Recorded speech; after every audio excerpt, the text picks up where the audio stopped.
బెండకాయ చేసామో అసలు బెండకాయ ఆ టమాటా కొత్తిమీర అయిపోయిందన్నా అయిపోయిందన్నా తిన్నవే ఆలస్యం.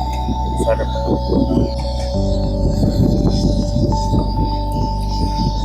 ఏదో ఉంది అలా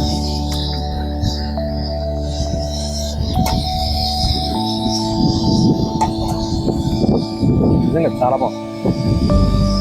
సరిపోయినాయి కొద్దిగా ఎగిరితే కొద్ది కాబట్టి నువ్వు ఏంటంటే వెరైటీగా ఉండవు మొత్తం కలిపి పెట్టడం. నేను అంటే ఒక్కొక్కటి వేస్తాను చూసాను కానీ పులుసులో ముక్కలు వేయటం ఇలాంటివి ఉంటుంది. నువ్వే ముక్కలు మొత్తం అది అది ఒక్క దెబ్బకే సింగిల్ షాట్ అన్నమాట.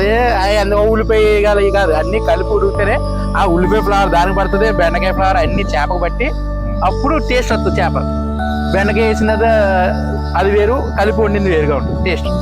దెబ్బకే చేపల పులుసు తిన్నావన్నా? రెడీ. తిన్నామని ఉంది. సరే దాన్ని పెట్టుకుందాం. రెడీ.